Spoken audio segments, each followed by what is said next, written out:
ciberseguridad. Esto quiere decir, nosotros no hacemos generalmente trabajos que sean, incluso tecnológicamente, que estén relacionados con otras partes de IT, ¿vale? Nos centramos mucho solo en la parte de seguridad de la información, que no es poca. ¿Qué hacemos aquí? Bueno, pues aparte de que nos han invitado, lo que nosotros queremos es transmitiros esa necesidad que a veces no se comprende de la seguridad de la información por los datos que trabajamos. Hace un momento uno de los eh, ponentes que estaba aquí lo mencionaba, ¿no? Trabajamos datos sensibles de las personas y debemos protegerlos. Y vamos a ver un poco cómo debemos protegerlos por dos razones. Para proteger tanto al usuario, porque estamos hablando de un usuario que también se encuentra quizá en muchos casos en situaciones de vulnerabilidad, de estratos sociales quizá un poquito más bajos a nivel de educación o económicos, y tenemos que protegerle no solo de, pues con la parte de seguros, por supuesto, sino también luego la responsabilidad que nosotros tenemos a tener esa información de ellos. Espérate que me equivoco, ahora sí. ¿A qué me refiero con esto? Bueno, principalmente con el manejo, está relacionado con el manejo de la información. Los seguros inclusivos apoyamos a personas en situación de vulnerabilidad, lo que significa que tenemos sus datos personales, nombre, apellidos, dirección, etcétera, cédula de identidad, datos sensibles, como pueden ser documentos sobre su salud, documentos financieros, nóminas, etcétera. ¿Qué tenemos que tener con esto? Estos son tres pilares fundamentales de la seguridad de la información. Tenemos que preservar la confidencialidad, la integridad y la disponibilidad de esa información. Quiero hacer un énfasis un poco mayor en la parte de la confidencialidad por una razón. Tenemos que entender que tenemos datos que si son robados por un tercero, y os aseguro que van a intentar robarlos, pueden afectar directamente a la economía de estas personas, que si bien intentamos protegerlos, lo que no podemos es desprotegerlos por otras vías. Con esto me refiero a que pueden estar sujetos a estafas más avanzadas. Phishing, smishing o basing, que son diferentes tipos de, digamos, de ataques. Phishing pues suelen ser los emails estos falsos en los que suplantamos la identidad de una empresa y te hacemos creer que, bueno, nosotros no, los delincuentes te van a hacer creer pues que estás haciendo clic en un enlace, ¿no? Mira, haz clic aquí porque te vamos a regalar, yo qué sé, una bicicleta que te ha tocado en un sorteo en el que, por cierto, ni siquiera habías participado. Pero la gente le da. Smishing a través de mensajes móviles, phishing con llamadas, usurpación de identidad, etc. ¿Por qué digo que avanzadas? Estos ataques ya los sufre todo el mundo. Pero si yo tengo información, vamos a imaginar una empresa X, que decimos ahora hay una empresa que sí se llama así. Tengo la información de los usuarios, sé que se le ha robado a esa empresa. ¿Qué pasa? Cuando yo quiera hacer un ataque, yo como delincuente, a esos usuarios, la voy a dirigir muchísimo. Es decir, ahora puedo decirle, oye, fulanito, con apellido tal, que tu identificación es tal, que vives en la calle tal, sabemos, eres tú, nosotros somos fulanito, esta empresa, ha habido un problema con tu transacción bancaria y tus últimos pagos, por favor haz clic en el siguiente enlace para verificar que el resto de información es correcto. ¿Cómo no va a creer ese usuario en esa información si le estás dando información fehaciente suya? Pero ¿por qué no sabe que se la han robado a otra empresa? Entonces, todo esto lo desprotege mucho. Bueno, otra cosa que influye mucho, pues el nivel de educación del usuario. ¿Qué ocurre? Cualquier persona, y eso me incluye a mí, y eso que, bueno, pues estoy relacionado al mundo de la ciberseguridad, somos susceptibles de ser engañados porque estás con prisas, te llega un correo rápido y haces clic un mensaje que tal y se parece a uno que esperabas. Nos puede pasar a todos. Pero también hay que tener en cuenta que personas que no están tan cercanas habitualmente a la tecnología, estaba viendo que, bueno, ya lo había mirado, pero estaba viendo que ahí pues se busca, ¿no? Que el usuario pueda a través de una aplicación, de una forma sencilla, pues poder adquirir un seguro o facilitar su información, sus datos. ¿Por qué sencilla? Porque sabemos que es gente que no está muy familiarizada. Si tú no estás muy familiarizado y yo además te mando un mensaje un poco avanzado, vamos, te voy a robar con total facilidad. Yo conozco gente, ingenieros de alto nivel, a los que les han robado, concretamente al padre de un amigo, le robaron 9.000 euros. Estaba el hombre bastante frustrado, la verdad, porque además como él tiene conocimiento, para él, ¿a cómo he podido caer yo? Pues puede caer cualquiera. La idea aquí es, bueno, que protejamos toda la información, ¿vale? Y todos los usuarios. Aquí, como se indicaba, afecta a dos cosas. Afecta a los usuarios, pero también viéndolo desde la perspectiva de la empresa, también afecta a la empresa. ¿Por qué? Porque como nosotros, cuando digo nosotros me refiero a empresas que manejamos información de usuarios, empresas de seguros o de cualquier otra índole. Esta Ley Orgánica de Protección de Datos Personales es de Ecuador, ¿vale? Es la vuestra. como normalmente no vamos a hacer énfasis o no vamos a proteger tanto esa información porque a veces no le damos la importancia que tenemos, pues nos tienen que obligar mediante normas. ¿Qué estamos haciendo aquí? Pues vemos qué qué obligaciones tenemos. Pues, por ejemplo, seguridad de datos personales. Tenemos que implementar medidas de seguridad técnicas, organizativas, medidas que se puedan evaluar. Hay que poder demostrar con auditorías que tú estás aplicando ciertas medidas de seguridad. Estos son leyes. Protección de los datos personales desde el diseño y por defecto. Esto, por cierto, pues podéis buscarlo vosotros, ¿vale? Es información del Gobierno de Ecuador. ¿A qué se refiere esto? Básicamente, orden y estructura del diseño de la seguridad de la información. Esto es que desde el principio haya una definición, unos pasos, que luego además se los explicará mejor Josué, de cómo tenemos que abordar la ciberseguridad en una empresa. Hay que poner unos cimientos correctos, unas bases correctas para que esa seguridad pues sea mayor. Sea mayor y además sea efectiva. Y por último, otra de las medidas son análisis de riesgo y determinación de medidas aplicables. Es decir, hay que hacer evaluaciones de impacto sobre esa información. ¿Qué pasaría si se obtiene esa información tanto a nivel de empresa como a nivel de usuario? Por no haceroslo muy largo, porque realmente si me pusiera a hablar de todas las cosas de la ciberseguridad, cómo se puede atacar al usuario, las formas que ya lo he comentado con algunos de los que estáis aquí presentes, las formas de ataques que parecen como de película, pero que sí que se llevan a cabo para extraer información de los usuarios, no quiero entrar en tanto detalle y prefiero que Josué ahora os explique un poquito más la parte quizá más técnica y de negocio. Pero tenemos que entender que hay sanciones por parte del gobierno que pasando simplemente por las infracciones leves, que las veis aquí en el artículo 71 de la Ley Orgánica de Protección de Datos Personales, puede ser una multa de entre el 0,1 y el 0,7% del total de la facturación de la empresa. Yo os he puesto un ejemplo de una empresa que facturase 20 millones de dólares anuales. Estamos hablando de entre 20.000 y 140.000 dólares de sanción por un daño leve, por una infracción leve. Y en una infracción grave pasaríamos de 0,7 al 1% de sanción, que hablaríamos de entre 140.000 y 200.000 dólares de sanción. Esto sin entrar en todo el resto de problemas que causa, porque claro, cuando a ti te entran en tu organización, hay que entender que pueden entrar de muchas formas. Pueden engañar al usuario que conecta contra vuestros sistemas porque vosotros habéis habilitado aplicaciones para que ellos puedan conectarse, pero que le roben sus credenciales y se meta un tercero que no debe. Pueden entrar, hay mil formas en las que pueden entrar robando credenciales de alguno de vuestros usuarios internos, etcétera. No os lo quiero hacer muy largo, pero una vez que entran, pueden secuestrar información, querer chantajearos con ella. O sea, hay una cantidad de daños que se podrían hacer que son, aparte de las sanciones, los daños que podría correr una empresa por no tener protegida esa información. Entonces, esto es una cosa que no puedo no explicar, porque es legal, es una obligación legal, pero no quiero que olvidemos también pues lo que estamos viendo toda la mañana, la parte humana. Es decir, al final está en un riesgo muy elevado pues estos usuarios a los que queremos proteger de ser susceptibles de otro tipo de robos y engaños, ¿vale? En esta parte que es impacto de negocio, pues voy a dejar a Josué, que es el CEO, cumple una función también mucho más técnica, porque su bagaje es técnico. Ese sería lo que todo el mundo, ya lo presento yo, que eso no lo han dicho y no lo van a decir, pero ese sería lo que todo el mundo conoce como hacker. Porque básicamente es lo que es. Solo que también quiero explicar que los hackers no son los malos, son los ciberdelincuentes, ¿vale? Porque en el mundo dice, uy, es hacker, el hacker no es el malo. El hacker es el que hace ese trabajo. Romper cosas, que se le da muy bien, por cierto. Al llegar al aeropuerto, automáticamente los sistemas se cayeron. Y yo acababa de pisar Ecuador por primera vez. Yo se lo dije y digo, tío, así no se puede. Pero bueno, sí es verdad que tiene ese background técnico. Esta parte seguramente la hago un poquito más amena. Por mi parte, pues gracias por vuestra atención y espero no haber sido muy dramático, pero sí que es verdad que son daños reales que pueden ocurrir en una empresa. Muy bien, muchas gracias, Carlos. Bueno, yo voy a entrar un poco en detalle más en un poco quizás la parte más de ficción de lo que vemos hoy en día, lo que solemos ver en las películas. Carlos os ha hablado de varias sanciones, multas, etc. Yo personalmente tengo un conocimiento mucho más profundo del avance ilegal en cuanto a las sanciones en el ámbito europeo, pero sí que es cierto que la mayoría de Latinoamérica, y concretamente Ecuador y la parte de Gaza, teniendo mucha información y tecnológicas con leyes europeas que por otro lado son las más estrictas del mundo. Aquí hablamos de sanciones de hasta el 1%, que son bastante altas. En Europa hablamos de hasta el 3% y hasta el 7% en ocasiones muy graves. ¿Vale? E incluso algunas de ellas pueden llegar a tener responsabilidades penales por parte de los administradores de las empresas o los responsables de seguridad de información.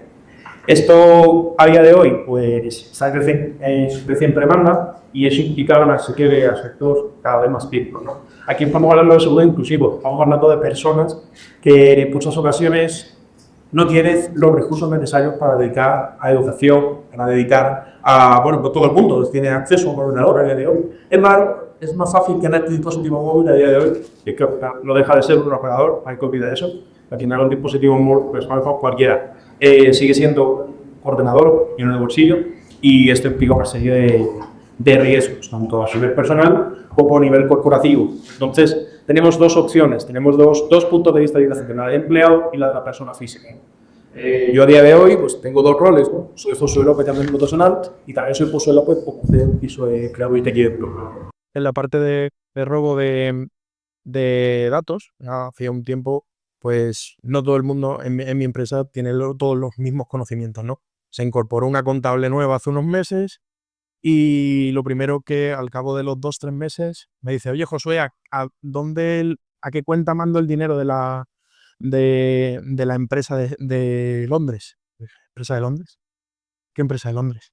Y yo, claro, a la chica le habían mandado un correo simulando ser yo, que perfectamente se veía en el remitente que no tenía nada que ver conmigo, pero había copiado mi firma y mi nombre y apellidos. Y además la había hecho de una manera excelente porque además tenía una simulación muy concreta. Y ahí dije, vale, stop, vamos a dar un poco de pausa en este momento porque si no corremos un riesgo, porque además es la contable la que me va a preparar las transferencias y si firmo yo algo y se va el dinero, la hemos liado. Ya el dinero no vuelve. Esto a día de hoy, bueno, esto se ve a raíz del robo de datos y luego va al punto de la extorsión. La extorsión no solamente se da en el ámbito personal. Hace unos años yo me acuerdo con los primeros malwares, los primeros ransomwares más bien, para el que no tenga el conocimiento. Un ransomware básicamente es un tipo de virus informático que se encarga de cifrar el ordenador y pedirte dinero a cambio. Todo esto ha evolucionado a unas expectativas mucho mayores. Antiguamente te decían, oye, te han bloqueado el ordenador porque dicen, somos el FBI, te hemos detectado pornografía infantil. Pornografía infantil, si lo único que he hecho ha sido descargarme películas. Entonces, se te había colado un virus y tenías que pagar. Muchísima gente pagaba, nunca recuperaba su información y al final tenías que formatear.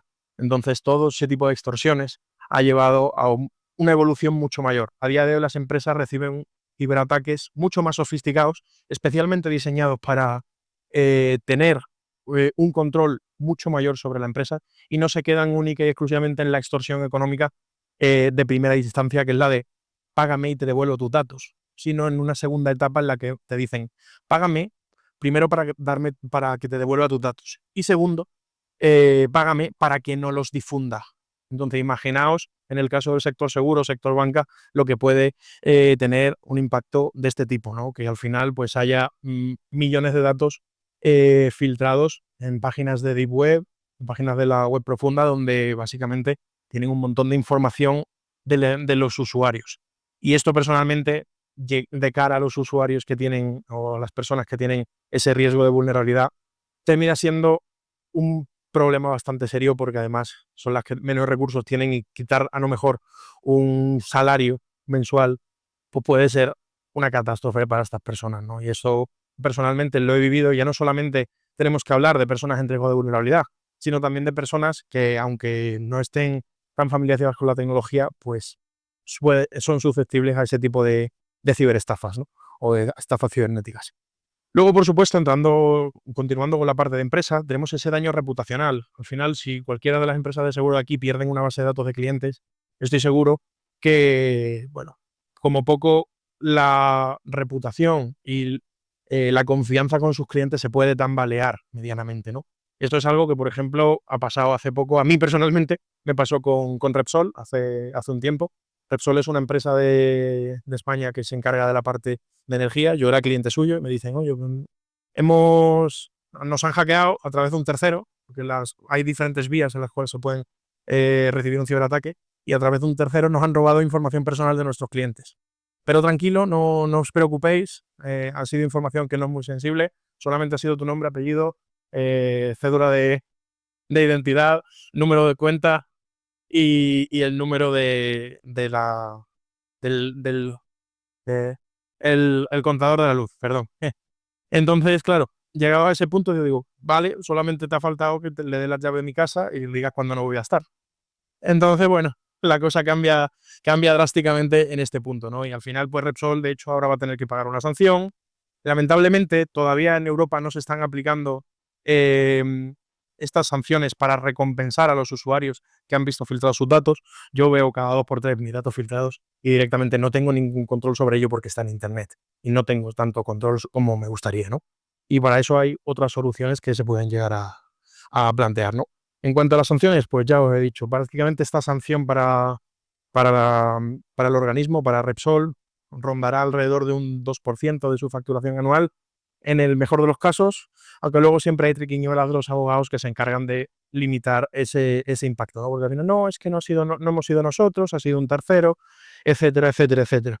La cosa es que al final la seguridad no solamente parte de un ámbito, sino que al final parte de una cadena completa, ¿no? Desde la que hablaba antes Carlos, de la parte de los cimientos. Esa parte de los cimientos nosotros intentamos trasladarla desde un punto de vista más de trabajar desde el diseño, desde el origen. Es mucho peor tener que, bueno, en general habréis escuchado el dicho de es mejor prevenir que curar, ¿no?